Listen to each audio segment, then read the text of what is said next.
The missile warning screamed in Captain Gianna Thompson's cockpit as two enemy fighters locked onto her from 6 o'clock. Her F-35's defensive systems were lighting up like a Christmas tree. 4 bogies on radar, all closing fast, all firing. She was outnumbered, outmaneuvered, and according to every tactical manual ever written, completely screwed.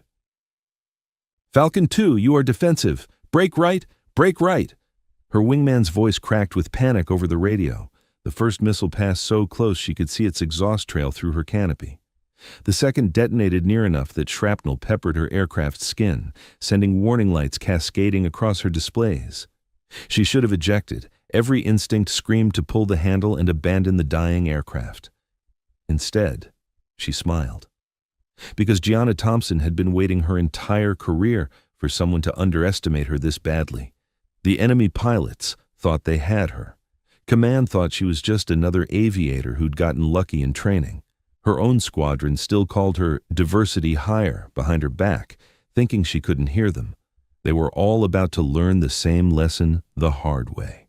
What happened in the next 47 minutes would rewrite the rules of air combat, how one pilot went from defensive to offensive, from hunted to hunter, turning a certain death scenario into the most decisive air victory in modern warfare. How she shot down 8 enemy fighters, solo, using tactics that shouldn't have worked but did because she understood something her opponents didn't. But before we show you how she did the impossible, drop a comment telling us where you're watching from and hit that subscribe button, because this story proves that the most dangerous pilot in the sky is often the one everyone underestimates. Now let's get into it. The briefing room at Al Dhafra Air Base was thick with tension. Colonel Marcus Hayes stood at the front, pointing to satellite imagery that showed a hostile airspace nightmare. The assembled pilots, 12 of the Air Force's best, studied the intel with varying degrees of concern. "This is bad," Hayes said bluntly. "Intel confirms enemy forces have deployed their elite fighter squadron to this sector.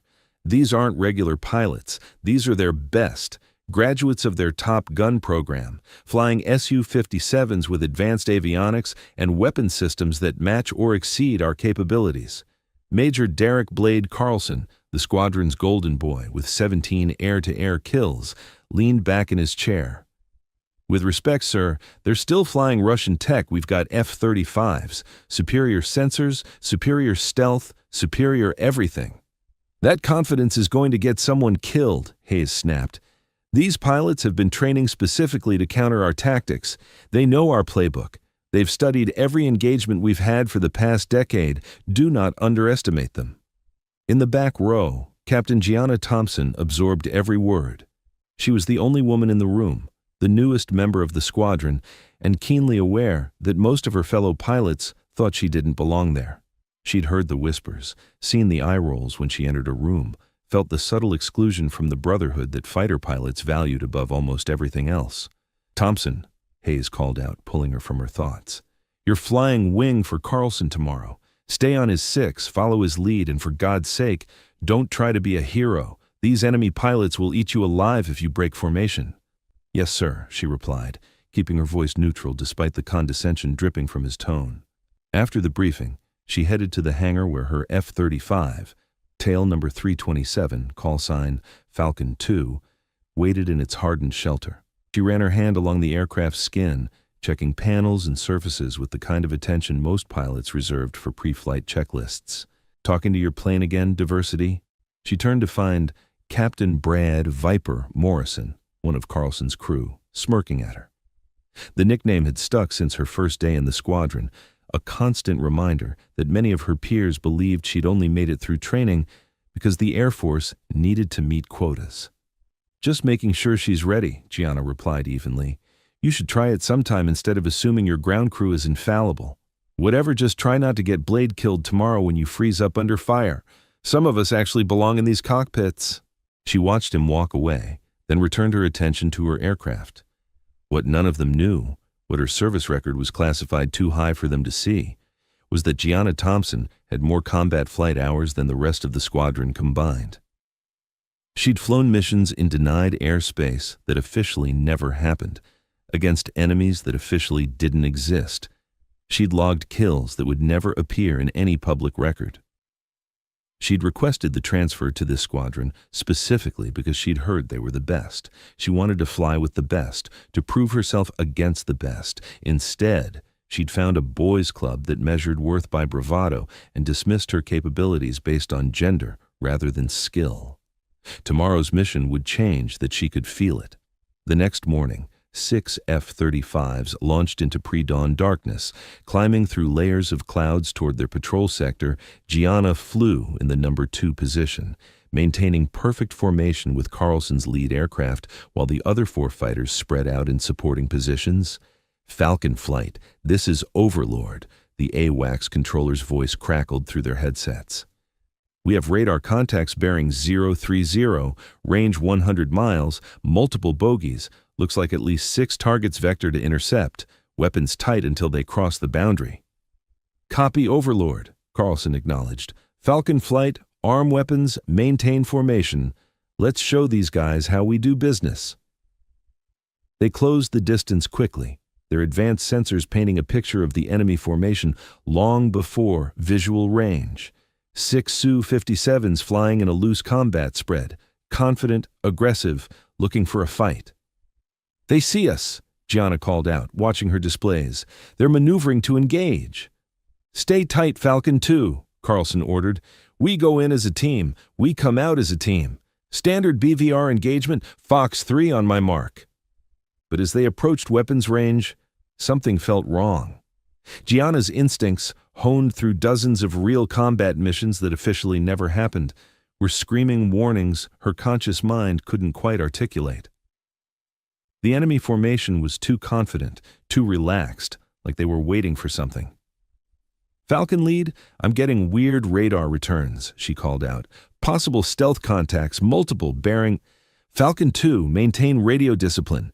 Carlson cut her off. Focus on the targets we can see. Falcon flight, Fox 3, Fox 3. 6 AIM-120 missiles leaped from their rails, streaking toward the enemy formation at Mach 4. But before they could impact, the tactical situation exploded into chaos. 4 additional Su-57s materialized on radar. They'd been running completely passive, invisible to conventional sensors, waiting for the American formation to commit to an attack. It was a trap. Break, break, someone screamed over the radio as the enemy fighters launched their own missiles. The sky filled with contrails and electronic warfare noise. As both sides went fully defensive, Gianna broke hard left as her threat warning went berserk. 2 missiles tracking her aircraft. She dispensed chaff and flares while pulling 9 Gs, the pressure suit inflating around her legs and torso to keep blood in her brain. The first missile bought the chaff, detonating harmlessly behind her. The second was more persistent. Through the chaos, she could hear her squadron fragmenting. Carlson was engaged with 3 fighters. Morrison was calling defensive. One of their birds had taken a hit and was trailing smoke. The careful formation had dissolved into a furball where individual pilot skill would determine who lived and who died. The second missile was still tracking. Gianna rolled inverted and pulled through, watching her altitude bleed away as she traded energy for survival. At the last second, she deployed flares and yanked the stick hard, pulling the F-35 through a turn that pushed the aircraft to its structural limits. The missile couldn't make the corner, detonating close enough to pepper her aircraft with shrapnel, but not close enough to kill. Falcon 2 is defensive, she called out, mainly for the benefit of the AWACS recording the engagement. What she didn't say was that defensive was exactly where she wanted to be. 2 Su-57s thought they had her. They were diving on her position, confident in their numerical advantage, probably already counting the kill. Gianna watched them come, calculating angles and closure rates with the part of her brain that had been doing this for years in places no one talked about.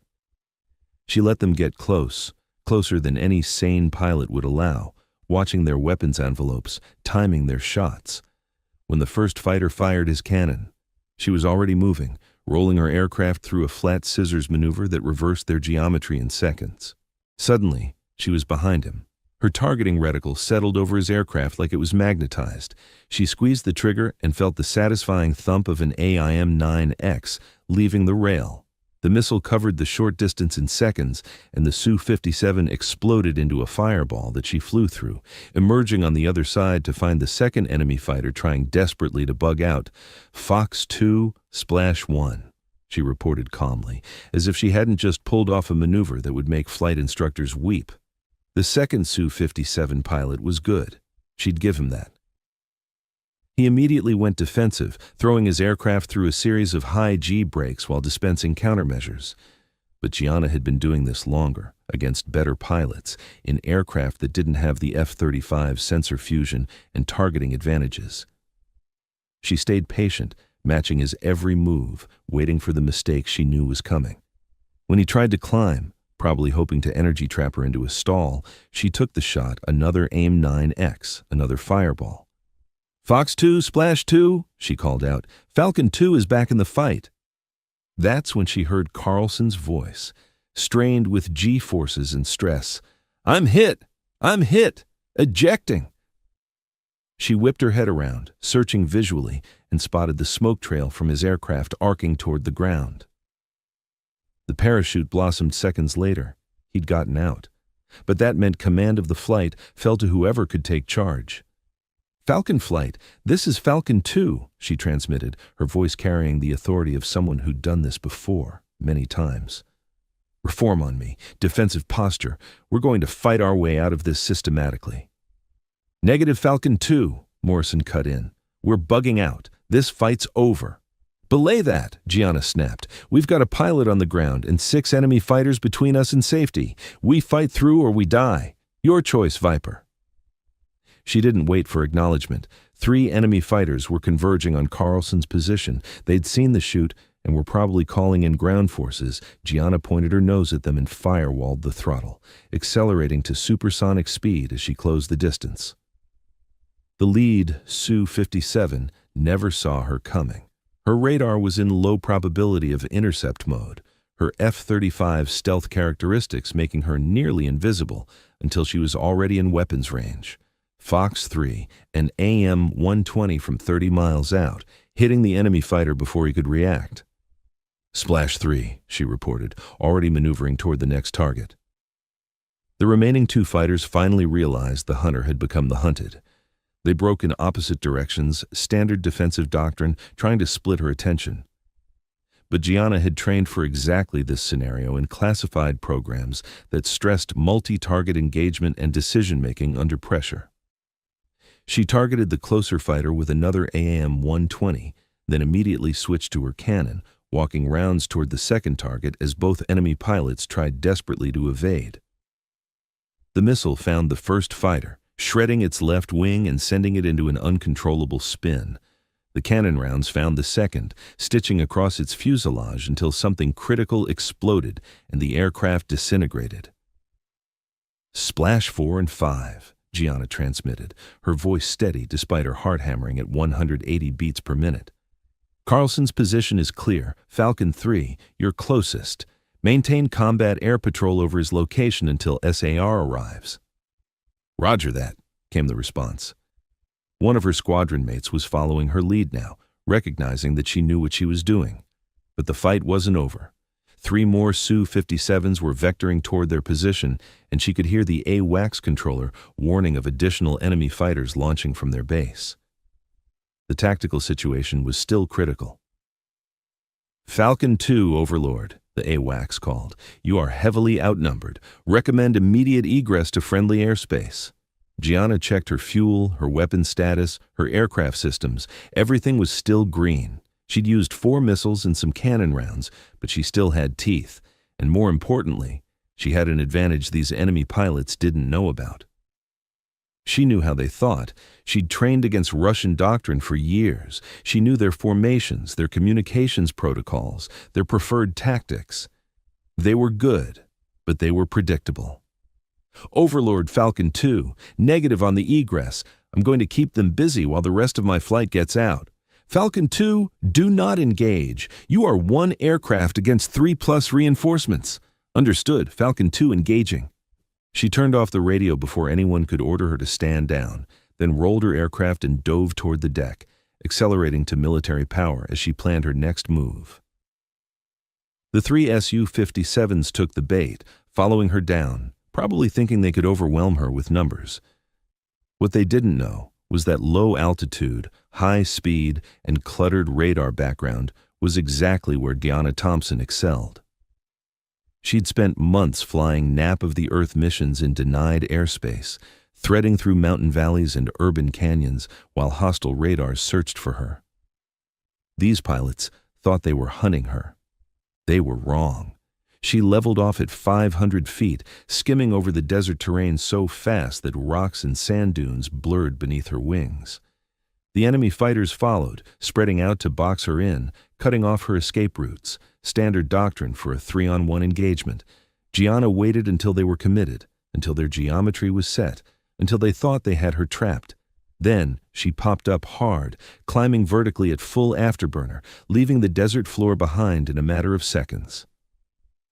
The sudden maneuver confused their targeting solutions, buying her 3 precious seconds. She used them well. At the top of her climb, she rolled inverted and acquired the trailing Su-57 Fox II, an AIM-9X at close range, kinematic kill. The missile's seeker head tracked the enemy fighter's heat signature with perfect fidelity, and the warhead detonated close enough that the fragmentation pattern shredded the Su-57's control surfaces. "Splash 6, she called out, already diving back toward the deck, using gravity to regain the energy she'd spent in the climb. The remaining 2 fighters tried to bracket her, one high, one low, hoping to sandwich her between their weapons envelopes, classic Russian doctrine. Gianna broke the bracket by doing something insane. She flew straight at the lower fighter, closing head-to-head at a combined speed of over 1,400 miles per hour. They played chicken for 3 seconds. That felt like 3 hours. The enemy pilot's nerve broke first. He broke left, exposing his aircraft's profile. Gianna stitched him with cannon fire as she flashed past, close enough to see the pilot's helmet in her peripheral vision. "Splash 7, she reported, pulling hard to avoid flying into her own target's debris field 1 left. The final Su-57 pilot was either brave or stupid. Gianna couldn't tell which. Instead of running, he came after her, accepting a 1-on-1 engagement despite having watched her methodically dismantle his entire squadron. Maybe he thought he was better. Maybe he thought he could be the hero. Maybe he just didn't want to go home alone. It didn't matter. They merged at high speed, passing canopy to canopy close enough that Gianna could see the other pilot's eyes through his visor. Then the real dogfight began. A swirling, turning, high-G knife fight where split-second decisions meant the difference between victory and death. The enemy pilot was good, better than the others. He matched her turn for turn, forcing her to work for every advantage, never giving her a clean shot. They bled energy together, spiraling down from 20,000 feet to 10, then 5, then so low that Gianna could make out individual sand dunes beneath her wings. Her G-suit was inflating and deflating rhythmically. Her breathing was controlled through gritted teeth, and sweat was running down her face inside her helmet. This was pure stick and rudder flying, the kind that separated great pilots from good ones. She tried a high yo-yo, but he countered it. She attempted a barrel roll attack, but he saw it coming. Every trick in her playbook, he had an answer for. This pilot had studied American tactics as thoroughly as she'd studied Russian ones. So she stopped using American tactics. She executed a maneuver she'd learned from an Israeli instructor during a classified exchange program, a combination move that didn't appear in any official manual. She rolled inverted, pulled through while cutting throttle, then lit the afterburner while rolling back upright, creating a brief moment where her aircraft's energy state appeared to collapse before suddenly recovering. The enemy pilot took the bait, pulling hard to capitalize on what he thought was her mistake. But she'd recovered before he could get his nose around, and suddenly his aircraft was in her sights instead of the other way around. Final AIM-9X. No mistakes this time. The missile tracked true, and the Su-57 exploded in a spectacular fireball that lit up the desert sky. "Splash 8, Gianna transmitted, her voice hoarse from the sustained G-forces. "Falcon 2 is Winchester, returning to base." The radio erupted with transmissions. AWACS controllers confirming her kills, squadron mates expressing disbelief, headquarters demanding a full tactical debrief. She ignored most of it, focused on the simple task of flying her damaged aircraft home. The engagement had lasted 47 minutes from first shot to last, and she'd just done something that would be analyzed by air combat experts for years to come. She'd shot down 8 enemy fighters. Solo. Against odds that should have been impossible. When she landed back at Al Dhafra, the entire base seemed to be waiting on the flight line. As she taxied in, she could see ground crews staring, pilots gathered in groups, senior officers rushing toward her hardened shelter. She shut down the engines, went through her post-flight checklist with the same methodical precision she applied to everything, then popped the canopy. The heat of the desert afternoon hit her like a physical blow, but it was nothing compared to the heat of all those eyes watching her climb down from her aircraft. She removed her helmet, and her hair, which she kept regulation short, was plastered to her head with sweat.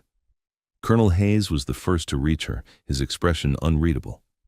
"Captain Thompson, you are to report to my office immediately for debriefing. Do not speak to anyone about this engagement until we've had a chance to review your gun camera footage and data recordings." "Yes, sir," she replied, her voice steady despite her exhaustion. But as she walked toward the operations building, she passed Morrison.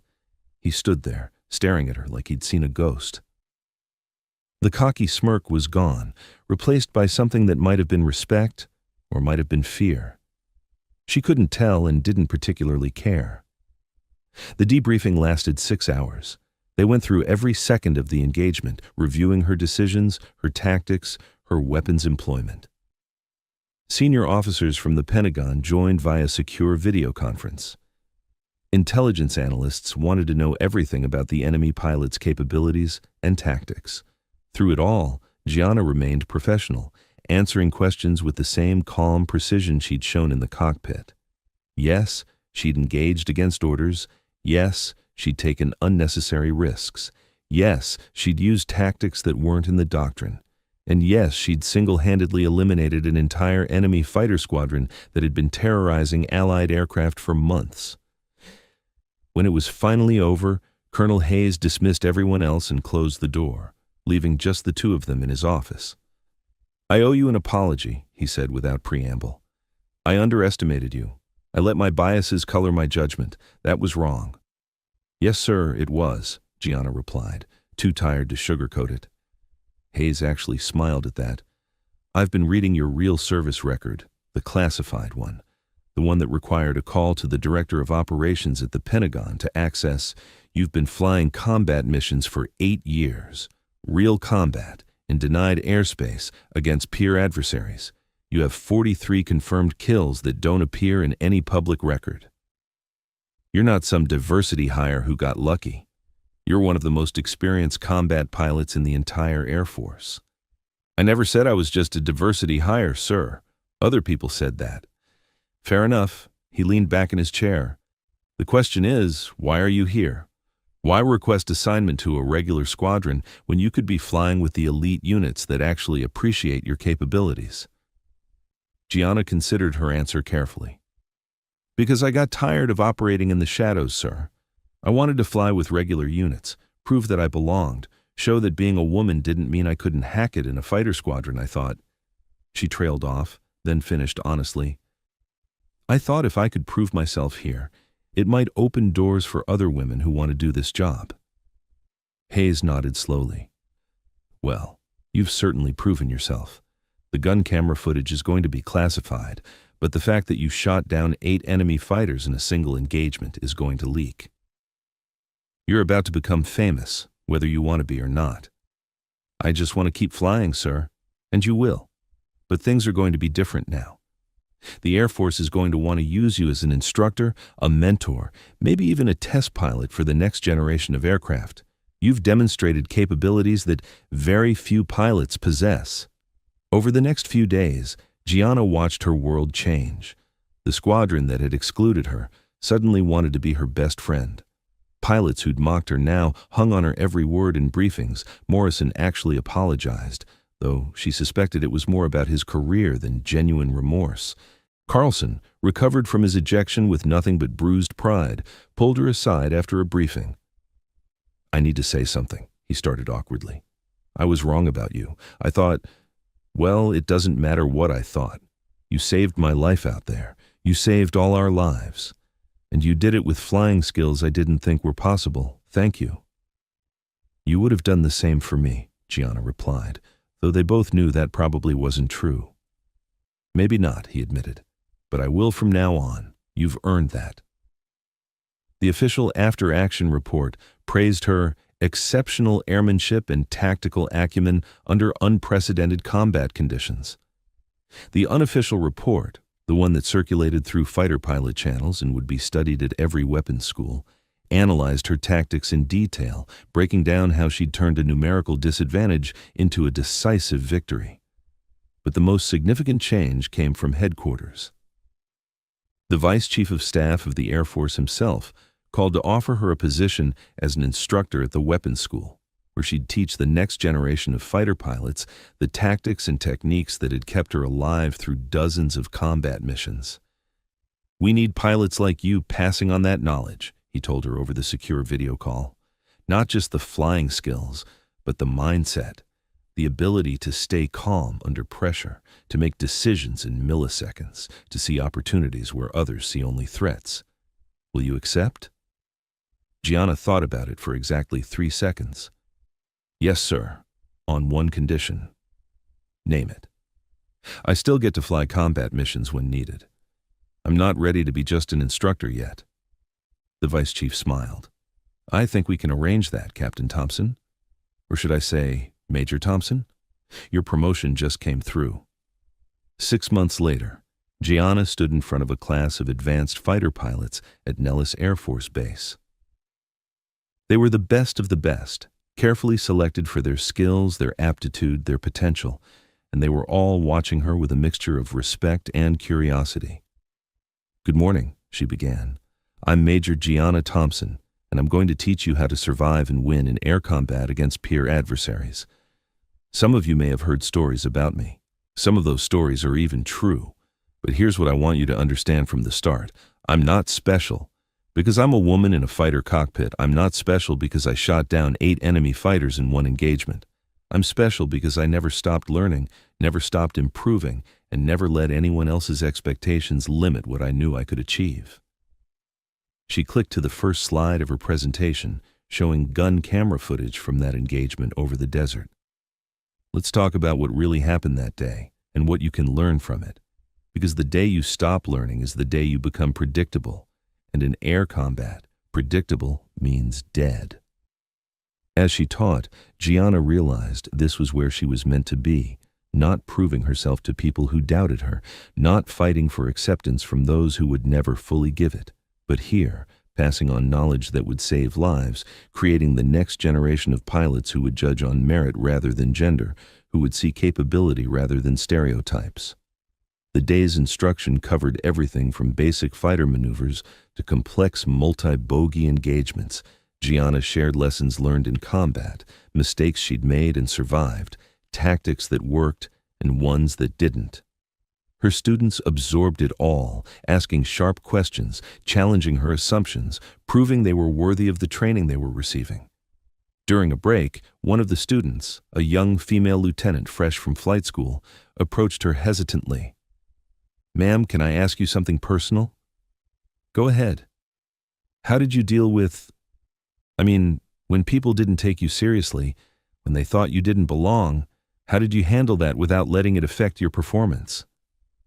Gianna smiled, remembering her own struggles with the same questions. I used it as fuel. Every time someone doubted me, every time someone made a comment about diversity hires or questioned whether I could hack it, I let that motivate me to be better. Not to prove them wrong, their opinions didn't matter, but to prove to myself that I was as good as I believed I was. And if they still don't respect you after you've proven yourself, then that's their problem, not yours. You can't control what other people think or believe. You can only control your actions, your skills, your professionalism. Focus on being the best pilot you can be, and eventually the right people will notice the ones who don't. They're not worth your energy. The lieutenant nodded, clearly taking the words to heart. Thank you, ma'am. I needed to hear that. As the student walked away, Gianna reflected on how far she'd come from the classified missions that no one could know about, to the squadron that didn't want her, to the engagement that had changed everything. She'd gone from being underestimated and dismissed to being recognized as one of the Air Force's premier combat pilots. But the real victory wasn't the 8 kills or the promotion or the respect she'd finally earned. It was knowing that her actions had opened doors for others, that female pilots coming after her would face fewer doubts, fewer stereotypes, fewer assumptions that they couldn't handle the job. She'd changed the conversation, not through words or complaints or demands for equality, but through undeniable performance when it mattered most. That evening, back in her quarters, she reviewed footage from the day's training. Her students were good, really good. Some of them would probably surpass her capabilities eventually, and that thought made her smile. That was the whole point of teaching, after all, creating the next generation that would be even better than the current one. Her phone buzzed with a message from Colonel Hayes. Intelligence confirms that enemy nation has stood down its elite fighter squadron. Too many losses, including the 8 you took out. Whatever you did out there, it worked. Well done, Major. Gianna typed a brief reply, then set the phone aside. The mission was over. The engagement was won. But the real work, the work of changing a culture, of proving that capability had no gender, of inspiring the next generation, that work continued every single day. She looked at the photo on her desk, taken after her first solo flight years ago. Young, idealistic, full of dreams about flying fighters and serving her country. That version of herself would be proud of who she'd become, not because of the kills or the recognition, but because she'd stayed true to her principles while adapting to reality's challenges. Tomorrow she'd be back in the classroom, teaching the next group of pilots how to survive in combat. She'd share her knowledge freely, mentor those who wanted to learn, and continue building a legacy that extended beyond her own accomplishments. Because in the end, that was what mattered. Not the individual victories, but the lasting impact. Not the records she'd set, but the paths she'd cleared for others. Not the 8 enemy fighters she'd shot down, but the hundreds of pilots she'd helped train who would go on to protect their country with the skills and mindset she'd passed on to them. Major Gianna Thompson had proven she was one of the best fighter pilots in the world. Now she was dedicated to making sure she wasn't the last. The wolf didn't need to announce itself. Its record spoke loudly enough, and in the skies where life and death were decided in milliseconds, that record would echo for generations to come. Thanks for watching. Don't forget to subscribe for more amazing stories every day.